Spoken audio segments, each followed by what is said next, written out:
Hello, hello. Gallery. There we go. And how do I do? I don't hear anybody. Hi, ladies. Happy Hello. Friday. There I am. I'm so glad it's Friday.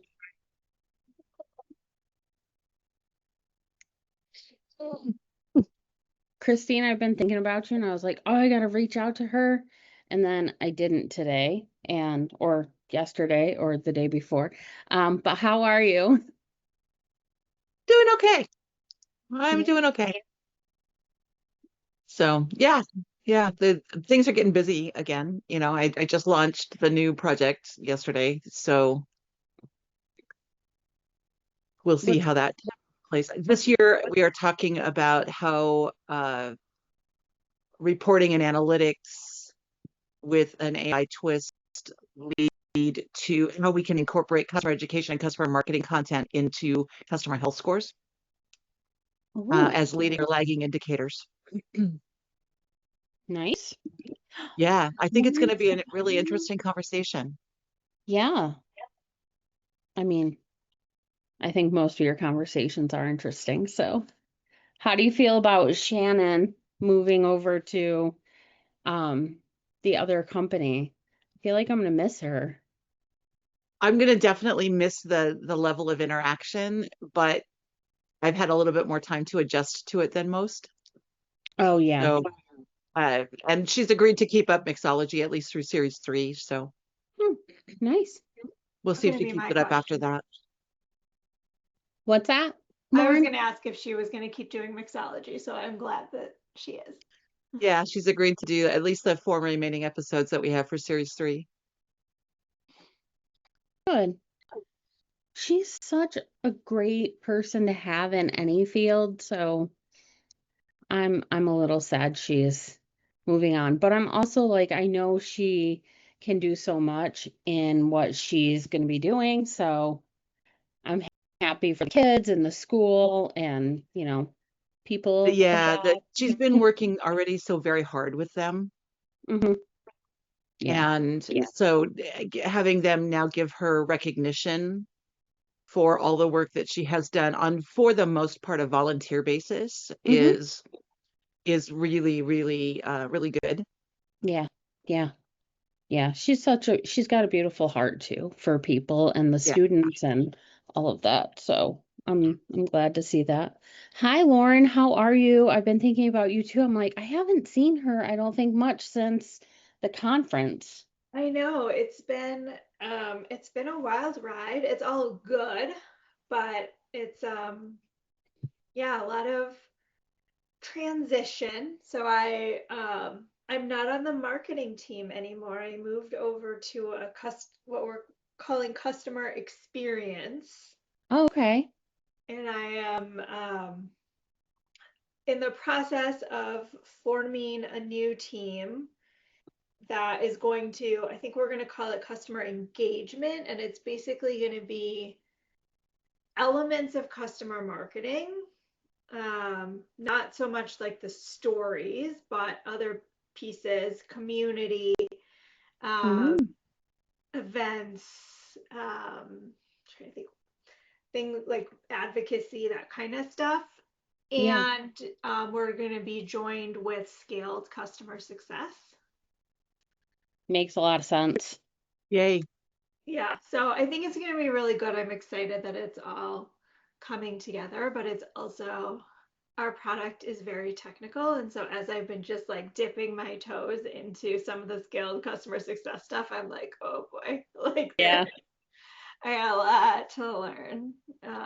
But it's exciting. Like it's all good. It's just it's been a little overwhelming. Yeah, I bet. Our We just had our marketing all hands on Wednesday, and that was like, okay, marketing all hands. And there was a reorg email sent out on Friday afternoon. So it was like, oh my gosh, what is happening? But it was all good stuff. Somebody is leaving the company, somebody's retiring. my boss's boss. So now I'll be one dot like away from the CMO, which is just terrifying.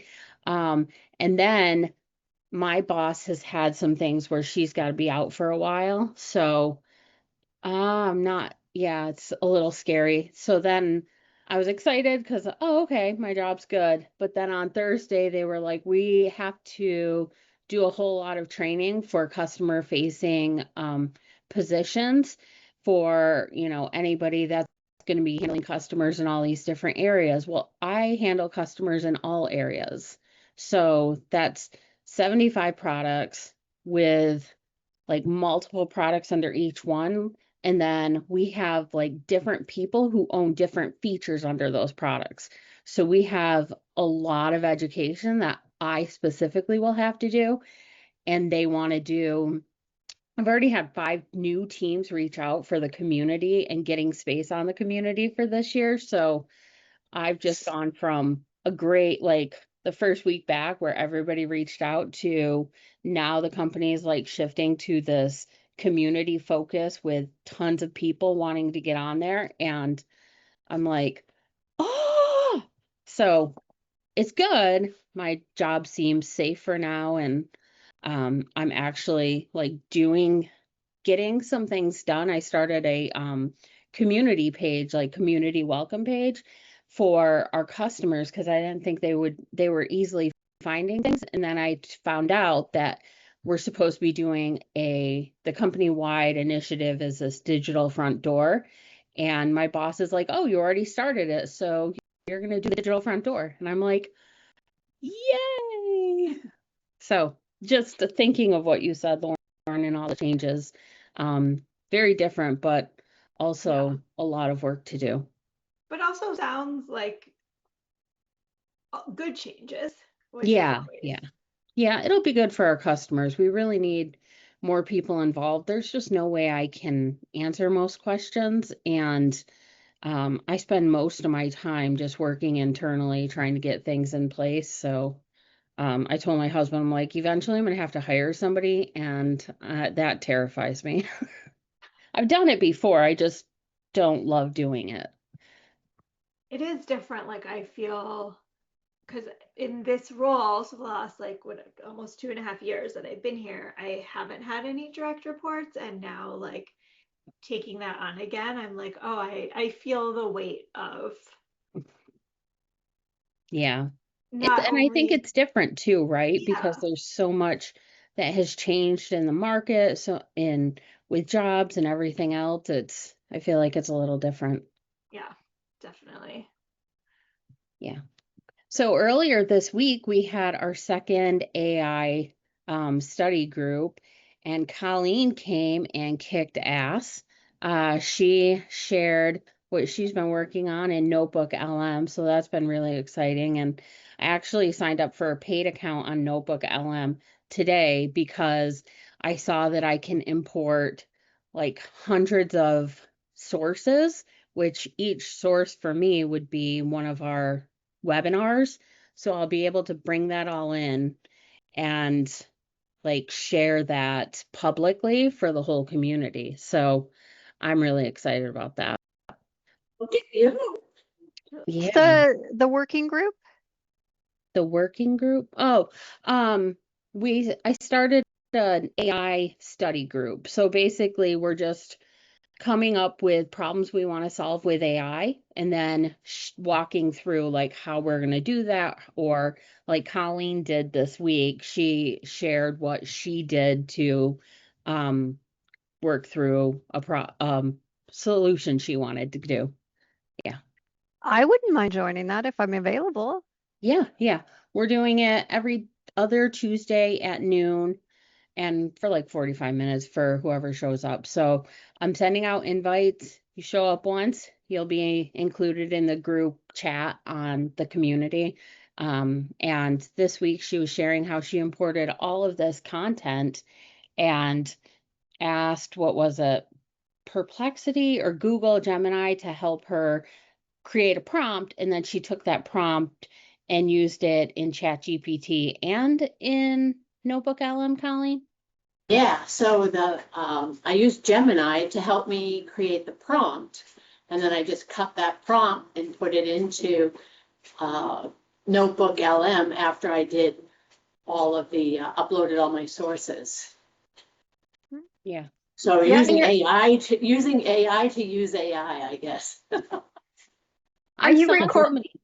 Go ahead. Oh, are you recording those meetings or no? Yeah, so I'm trying to keep it somewhat private because we're going through like our workflows that sometimes means sharing screens and things like that. Yeah, I So understand. if you come to one, then I'll put you in the group and that's where you'll see the links to see what's happening, the recordings. So you have to show up. Okay. Yeah, If you no, could send me an invite, that'd be great. Okay. yeah, Yeah. me too. I'll come Okay. once so I can I access will. the recordings. Yeah. But it's helpful because like it is reminding me to like keep looking at AI. And this morning I found a 10-minute video on other ways to use Notebook LM in no, just use Notebook LM, and I speed through listening to it, and it's only 10 minutes, but it talked about like you can dump all this information in and have it like write courses with the slides and everything else. So I'm interested in seeing if we'll be able to do that from like our webinars from the last, or webinars or calls for the last few years, and still keep it saying like this came from so and so on this call, because I think that's like the community itself is what really makes our resources as good as they are. Like people who've run the calls and stuff. So, and then it doesn't look like it's just, oh, look at all this great information I've come up with on my own. Okay, so does anybody have anything they want to talk about specifically today?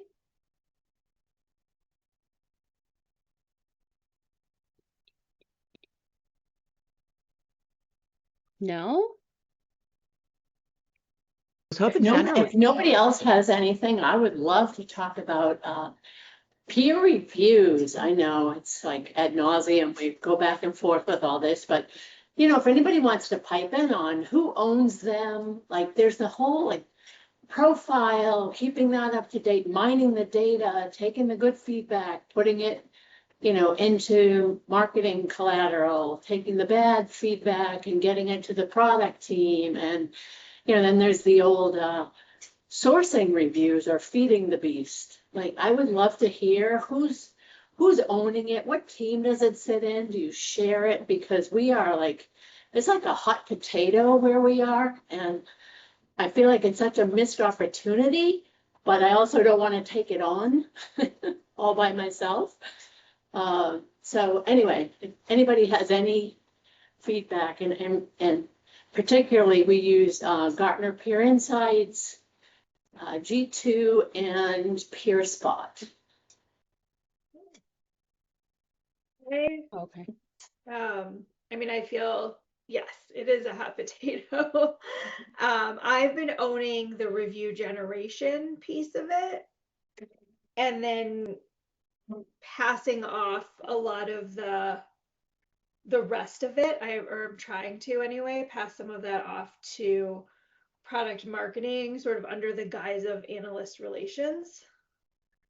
So it's there. So we just got the Gartner VOC designation. So it's up to them to create the campaign that's going to promote it, to do the licensing of the report, to figure out all the snippets that we're allowed to use. Like I pretty much said, here they are, and feel free to use them. I wish they were using them more, but it's kind of a battle I don't have. Yeah, I feel like I'm like pushing a rock up a hill. Crazy. Yeah. Like I'm giving you all this stuff, right? Yeah. It's like right here, but It's really hard to get are you talking about the sales team and like getting them to use the content and stuff that you're creating? even the marketing team. Yeah, exactly. In marketing, it's like, you spoon feed them all this stuff and they have a product launch and you don't see any customer evidence in it. It's like, I gave Yeah. you 5 quotes, a success story, and a case study. And like, why wouldn't you use the credibility of a customer to make your campaign stronger, right? I don't understand it. I've worked in integrated and growth marketing and campaigns, and I would have died for this information. It's so weird. Yeah. I think like I don't know, like if some people are just like, is it super valuable? Do I really need it? And then I have to go through the process of taking it and making it look good, whatever. I don't know if that's the process, or like, I know for sales, they're more just like, you have to make it very clear to me that this matches something that's on my plate, or I don't care at all. So I don't know. Yeah, I don't Go know. ahead, Jennifer. Oh, I just curious, Colleen, is your content team using AI at scale? Could that be a barrier to them putting the customer evidence in? Yeah, so we just our content team is very new, and I had a meeting the other day with the 2 folks, and they were so excited about having access to all this information, and then they wanted to set up a meeting to get admin rights to do their own self-serve, looking for peer quotes or snippets that align with what they're writing. And I had to remind them today of, hey, you still haven't set up the meeting. You still want this information. Yeah. They were like crazy about it last week, and today, not so much. Ugh. Yeah. They'll come back when it aligns with something and they're like, we need this Yeah. now, deliver. Yeah, when they need something in 5 minutes, they'll come back. Of course. Anyway. Lauren, drive safe, by the way. Lauren said she's picking up a Thank kid. you. Yeah, it's like 2 seconds away, but it's very cold, so not going to make her walk. You're a good mom. Sorry, Colleen, I didn't mean to interrupt you. But yeah, I No. get you. It's odd with the company I'm at. Like we really put a lot into a monthly sales call that we're like, hey, come and see all the new content we have for you. When we got towards the end of last year, we were down to like 40 people coming. We just had our first one of this year. We had 140 people. I think there might have been some push from sales leadership to be like, hey, go get on this call. But it is really hard to get them to come. I don't know the stats for how much they're actually using things, but we have user evidence, and we've just been putting all the content we have in there so that we're hoping it's easier for them to find it. But I don't know what the stats look like. And from my understanding, like user evidence isn't a great tool for showing how much it's being used. Yeah, I guess no, I haven't looked it's a into it. great tool. Yeah. Yeah. Adriana, I don't know if this is your first call, but welcome. Thanks for joining us. Hey, no, it's not. I think it's my third. Okay, So I'm new I'm though. sorry that I I don't think remember. you met Adriana. Mary, she's on my team. I'm on Colleen's team, so I'm nodding enthusiastically when she was speaking because yes, Okay. it has been Okay. interesting trying to source reviews because we're a small team and yeah. Yeah. I'm sorry, that is like my big fear is that I'm going to meet people and they're like, no, we've already met. Don't you remember me? And I'm like, I No, don't. no worries. No There worries at are all. Don't worry, so Mary. many people. I mean, we only have 1,600 in the Slack, but we have a little over 2,000 in email. And then people I meet on LinkedIn. So I'm like, I'm not super popular by any means, but What? You are. I think we can keep like 150 relationships or something like that. So yeah. What were you saying, No worries. Christine? No worries. No worries. Last Bologna time I was sauce. She's not. here, we spoke She's not. about, I think it was platforms. Oh, And okay. that was a Yeah. very good one. Yeah. Love Yeah. that conversation. Yeah, No worries, Mary. Yeah, we were in a lot of the Friday like tech ones where we were trying to evaluate our What's platform. next? Yeah. We have I'm excited. Dito's coming out with some pretty cool stuff, I guess. And everyone who's been using them is already like so happy. So I'm really interested in what they're coming out with. They're announcing it, I think, Wednesday, and then we have a call next Friday with them to like see. I told them it better be like real demo stuff. I'm not putting up with any, screenshots. That's not cool. But I'm excited to see what they're doing because I know they've been playing with AI more. And while there's a lot that I love and don't love about AI. I'm excited to see what it is. But for the reviews, I meant to say this. I am working on reviews now, but only starting to. So since Jillian joined, there's been like a roadmap of what we were going to add as a customer marketing team over over the years. And we haven't jumped into reviews a ton because we're really working on stories, we're working on the surveys and the reference programs, now the community. But the first thing, my Zealot implementation, which should be going live this coming week, is it's going to have a review option. So to go leave a review on G2. And I think that's going to help. We're only inviting, so we set up a specific space just for 700 of our ambassadors, which are advocates, and we're inviting them into a group in the community, and that community will have those missions listed that they can do. So it'll be the first time I'm working on driving reviews in this platform with this company. So it'll be interesting to see how it goes. We'd like to make that like part of our customer page in the future where they can come and leave a review and see how that goes. Because you never know, if you make it live to too many people, then you're going to get a lot of that negative feedback as well. So And then you're gonna get sometimes, that somebody takes the link and shares it to 1,000 people, and then you don't know what is fraudulent, and they can only do so much with moderating the reviews. So yeah, that can get messy, especially if there's like an incentive involved. yeah. I've seen that go very wrong. Yeah, we're doing a point system where they get so many points for doing a review or something like that. Go ahead.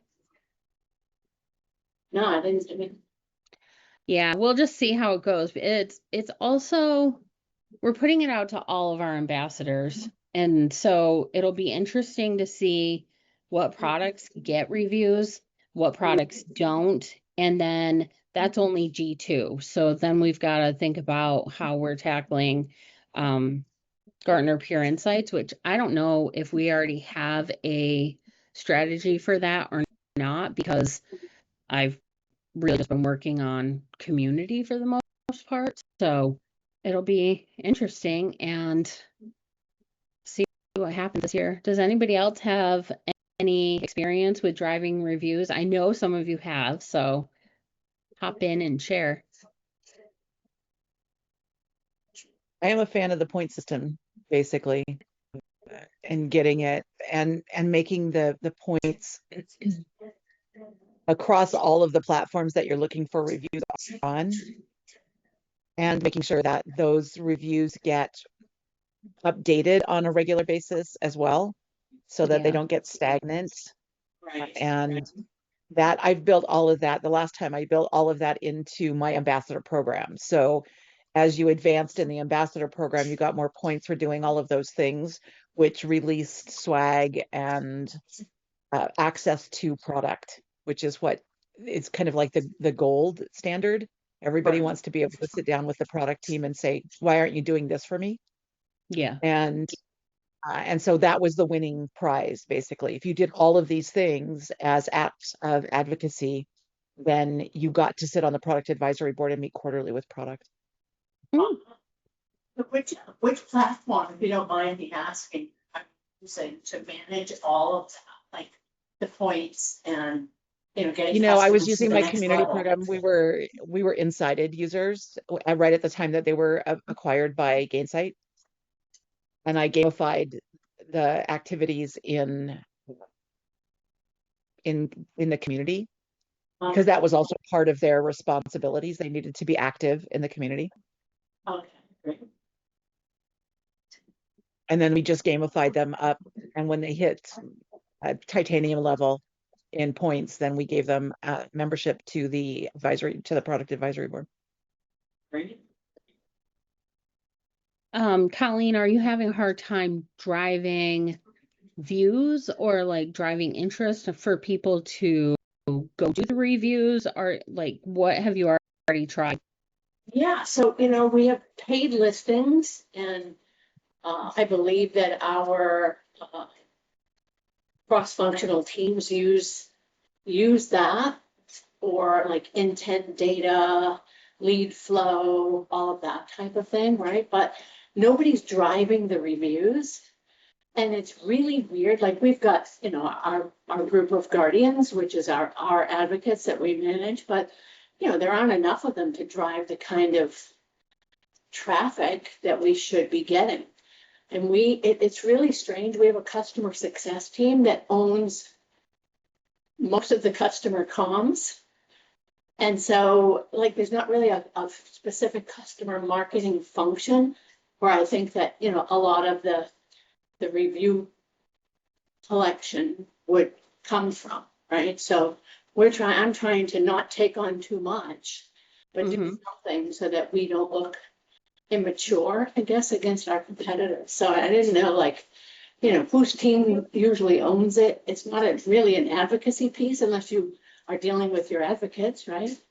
But it's a huge missed opportunity if you're not doing anything. And why pay for the listings if you're not going to have the reviews up there? That's a good point. Who owns the documentation or the documenting of your customer lifecycle? Our customer success team. I would say that the initiating function then belongs with them, because the different touch points in the life cycle are points where I would have pushed out a communication that said, gee, I'm so glad that you did this. What, you want to talk about it? Right. And so if they're owning most of the comms themselves and they own the life cycle, then they should also own initiating this communication to all of the customers, not just the advocates, right? Right. Thank you. I don't know that I would help them build all the communications and everything, but I would certainly say they need to own it, and letting them know when the right points are in the life cycle, because some of them just may not know. They may not even, it's something that they need to be thinking about when it's really just a continuation of the entire process, is to get that review so that we can cycle back and start the whole circle all over again. Right. Okay. We also incentivized our accounts team, like we just paid them, and probably in ways that sort of skirted some of the rules, but not too terribly. But I think it really got that, like, it only works if you're doing that as a short term, right? We did it ahead of the deadline and whatever, but it's not necessarily the most sustainable for an always on evergreen kind of program. But if you're trying to get a badge and you need reviews in a certain time period, it did work. Yeah. So when you say the account team stuff, I always think about sales as, coin operated. If you give them money, then they'll do anything. Yeah. This was our relationship management team, but they are, I would say, they still are owning renewals, like they're still more commercial, but they also get fewer, or at least historically have gotten fewer commission opportunities. So I think that helped. And the incentives were pretty big. Colleen, do you have like an annual user conference? We do. So do you know if you like set up so my team, I own the advocacy and community team. So we actually are taking on reviews. It's kind of lived in digital marketing, and there's not been a whole good process around it. So we're taking that on. But historically, for the last couple of years, we've had G2. We've paid G2 to be on site. But I think you could also do it yourself. You don't necessarily need to pay G2 to be on site also. But that's been like a pretty. We've gotten a number of. I think last year I was looking at last year's numbers to get a baseline for this year, and honestly, I think like it was nearly half of all of the reviews that we got last year across, we have a bunch of products, across our products, came during our user conference. You know, I had a kiosk, like a little booth set up in our expo center, and I was trying to like sign people up for our program and get them to do reviews if they signed up, like, and we had a few, but what I noticed is, you know, in that setting, it didn't work because I was competing with, I don't know, an open bar, other, you know, other areas that the customers wanted to go and see and talk to. So I think I should have had a different way for them to give a review, not on the night where everybody was kind of walking around and, you know, having a almost like a You have reception. like an expo hall where like, you know, kind of the teams are set up. So we have like for us, we have like, so the G2 booth is there the whole time. So it's not just like during the thing. Oh, okay. So you have the It's G2 crowd folks there? it's the whole for the whole, yeah. So we have the G2. Oh. I don't know how much we paid them, but like you can pay them to come. But Yes. but we also like for our advocacy team, we have a booth in the expo hall throughout the entirety of the conference. So like during every expo hall hours, we're there, and we also have kind of nice swag that we give out to incentivize people to sign up. I think for the G2, they were also like, and they got like the $25 gift card or whatever if they did the reviews or refreshed a review. But for the advocacy booth, we get a lot of traffic because we have kind of good swag.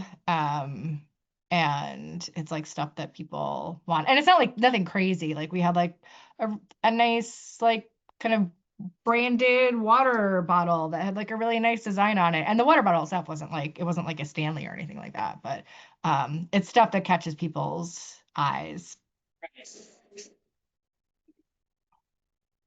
Yeah, I noticed people go crazy about water bottles. Well, people And- forget. I always forget. Like I can't even tell you Yeah. the times where I've like, oh, I need to bring my water bottle, and then like, it was great because last year we were the only ones who had water bottles, and they were like really pretty too. So Yeah. so that was That's cool. fantastic. Yeah, and like, you know, you can like kind of figure out if there's like kind of ways that you can make your swag extra special. Like for like, you know, kind of people really love coming to our conference called BBCon, and like generally the rule for swag is that like it should just say like Blackbaud and it shouldn't say like BBCon, because you know it's going out into the world and they want the branding out there.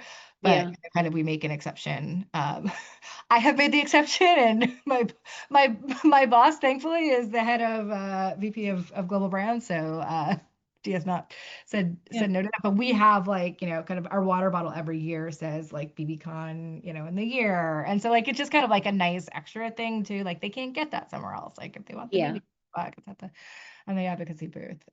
But for the reviews, I'm excited because we have PeerBound, which kind of in part like kind of drafts suggested reviews that you can send to customers. And so we are like literally this week starting to action upon that. And I have alignment from some of the teams, continuing to get alignment that like some of them will actually help send out those asks as well.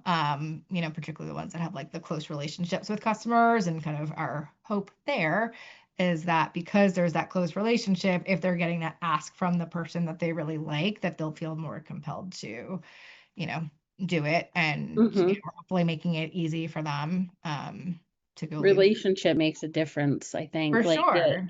It really, and like status too. Like I haven't done this, but in the past I've thought like if I needed to, I think I'd create like a review panel or a review group that they get like a program specifically for people who will keep coming back to do their reviews, and give them like a special gift or something that makes them feel special, free access to some kind of training or certification or even anything in the field, but like help them stand out, feel a little appreciated, and have a job of like, help us do these reviews. Yeah.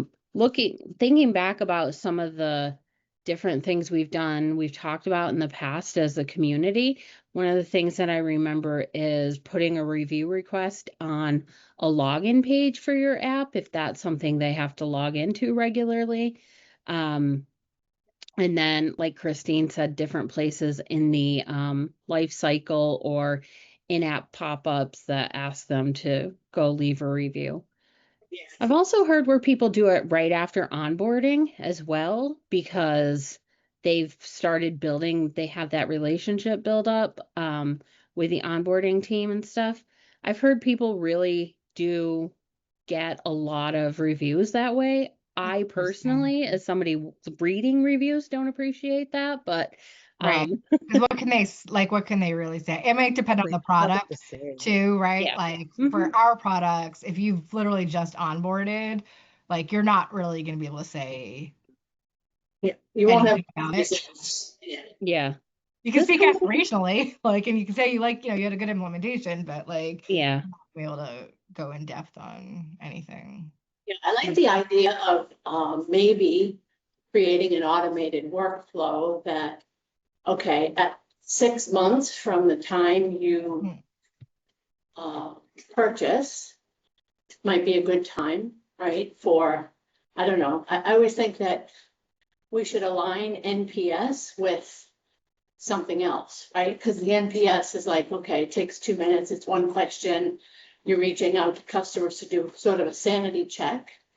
And then it'd be nice to have a workflow that said, and I know this is kind of gaming the system, but anyone who scored an 8, 9, or 10 should get an invitation to do a peer review, right? Or I think a lot of maybe companies do that, even, but I'm not sure it's legal, or like, I know well, that's you're what I mean. supposed to, like, I just, but in my I mind, I'm thinking know a lot just of for like companies do it.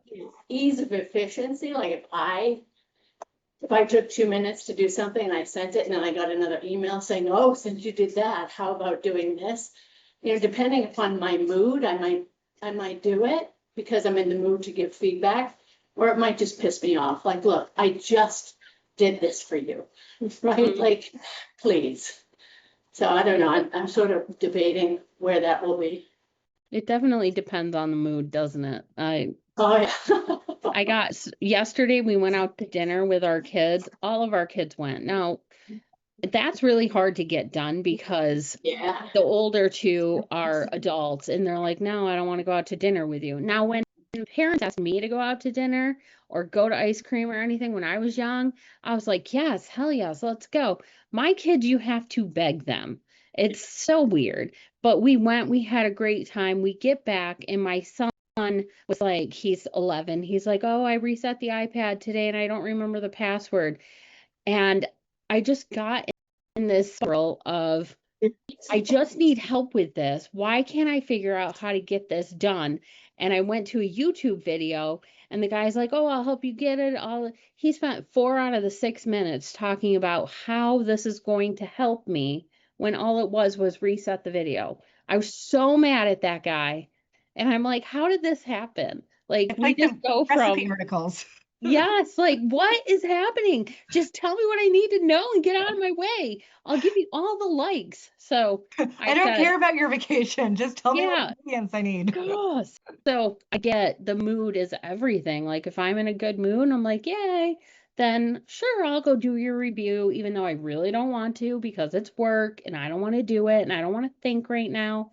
Um, Too much information about me. But back to your reviews. Um, let us know what you decide to do, what you try. And like, do you guys have a community that you can like even send a link to or put a post that says like, come do a review, anything like that? Yeah, so just this week, we have submitted a request to do like a graphic and a post into the community group where we have the most engagement. Yeah. So there's we're just trying out PeerSpot and putting it in there and a graphic with I wrote a little intro, and then we'll see, we'll test it and see if that will give us anything. And then, maybe next month we'll do that with G2 if we get some traction. I don't know. I'm thinking the community is a good piece. I'm thinking piggybacking on NPS. I'm trying to find ways to automate it so we don't have to manage it. And right now it's, we need 8 more reviews on Gartner to make, customers' choice or to beat our competitors doing that. And it's like, all right, stop what you're doing, reach out to Yeah. It's crazy. And I just want to put like a rolling thunder sort of program together where we set it off the first of the year and all we do is like monthly calculate how many reviews.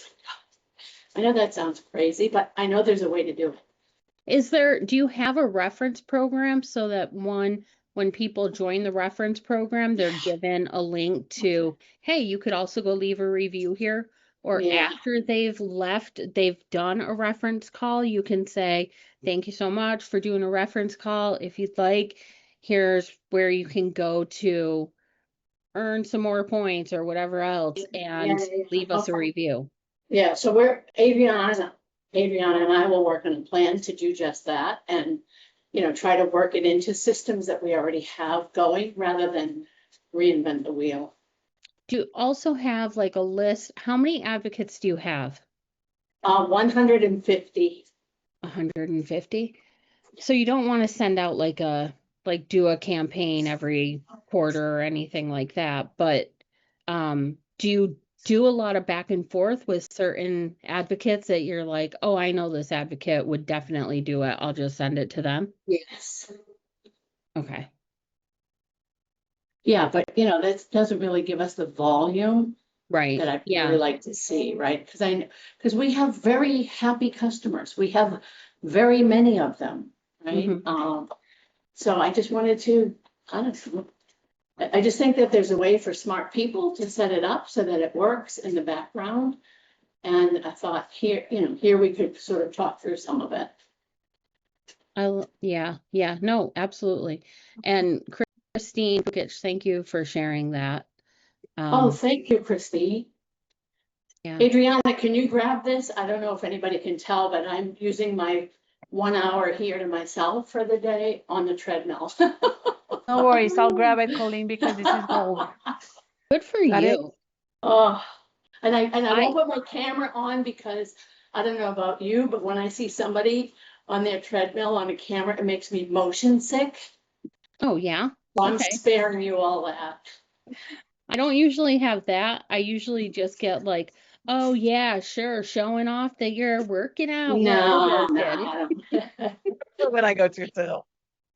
No, I go for honestly, if I don't do something to get my heart rate up or get my endorphins going, then I am not a lot of fun. And it's Friday night and I want to be fun. Yeah.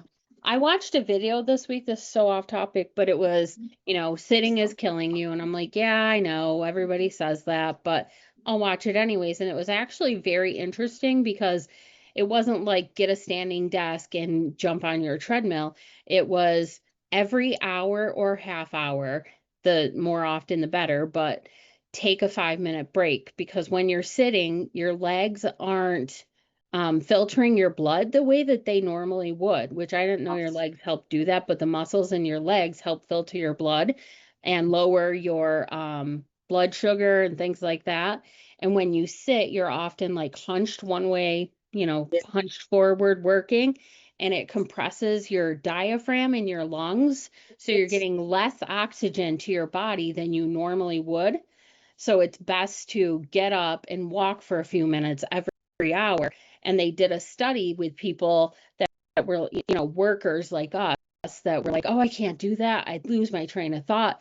And people found that they were more productive. They lost weight. They had more energy. I was like, and that's it? Just getting up for a few minutes and walking around? So I've been trying to do it. It's only been a few days, but I was impressed that it wasn't just, sitting's the new smoking, blah, blah, blah. Like you got to walk several hours a day when you don't have time and all of that. It was, take 5 minutes and go for a walk and then come back. And I was like, oh, I can do that. That's much more realistic.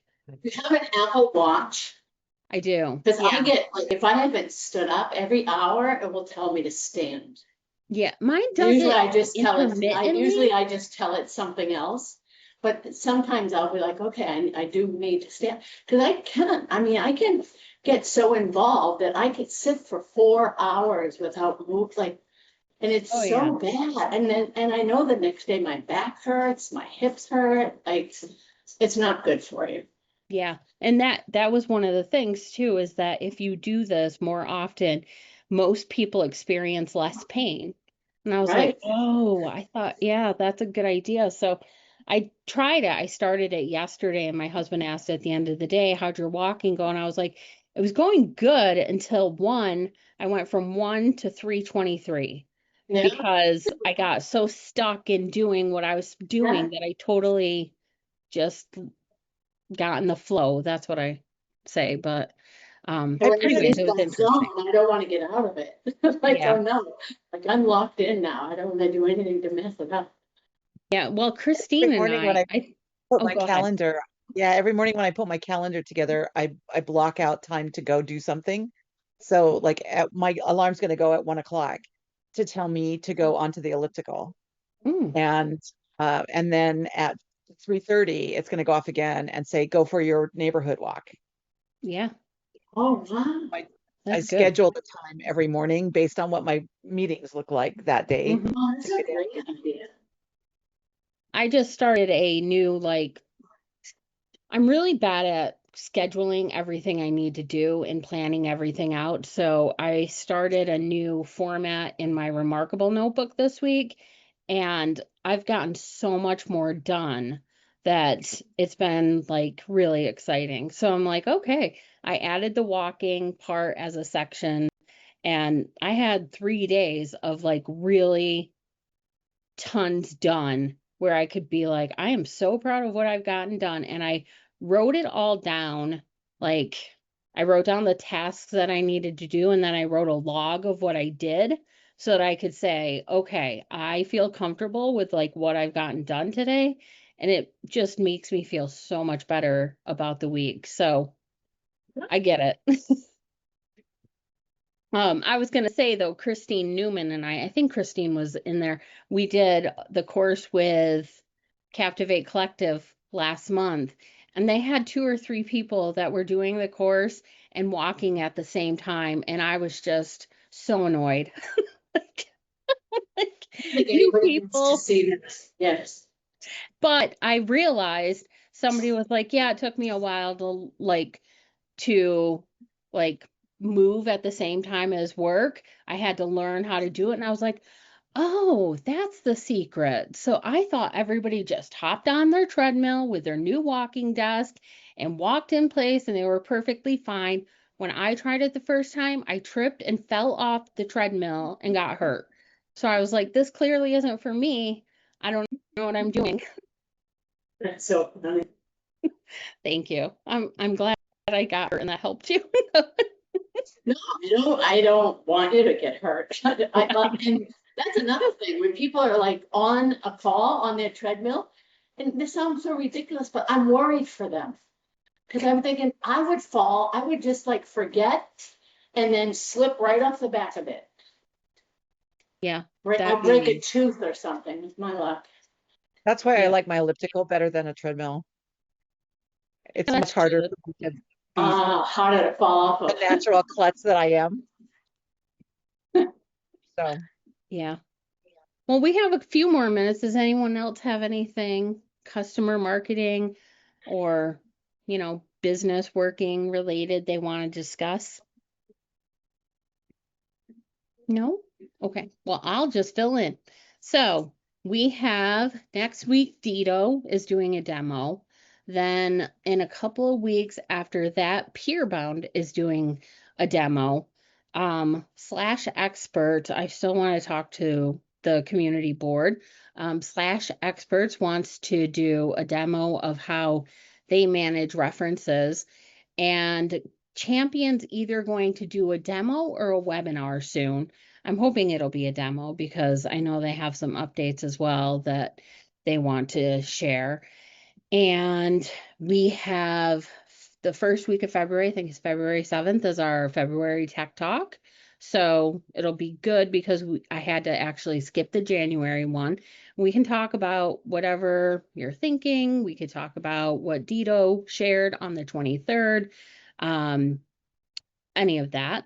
And I'm open for suggestions for people that want to come and talk and share what their programs are, what they're working on this year, what they're learning. The AI study group is every 2 weeks on Tuesdays at 12. Same link as this. I'm just too lazy to memorize another Zoom link, so that's what we get. And yeah, any other suggestions? Also, Paris, thank you for joining us. Paula, I see you there too. What's happening on the 30th? Nothing. We can have a call. We'll have like an open discussion. Can I steal it? We had a Sure. couple of people asking about the concept of connecting to do a manual reference management or advocacy Yes. management using Salesforce and HubSpot. Yeah. Can I steal that time to do it? Yeah, absolutely. Perfect. Okay, I've got a HubSpot Yeah, guy and that I'm going to honestly, bring everyone in. else, that's how easy it is. Just let me know what you want to share. And, we have enough people that our emails go out to that a lot of ideas and programs and things like that will apply to several people. So let me know if you have ideas. Colleen, I know you have ideas, but I just made you share on Tuesday, so I don't want to push. I'm always happy to contribute. I learned so much, and I think I'm just so appreciative to you, Mary, and everyone else that shows up and freely shares what they're doing so that we can all help each other, succeed. I'm a big fan. I know it's corny, but we rise together. No, And we I feel do. like I'm happy to help or share or learn from the experts in this room.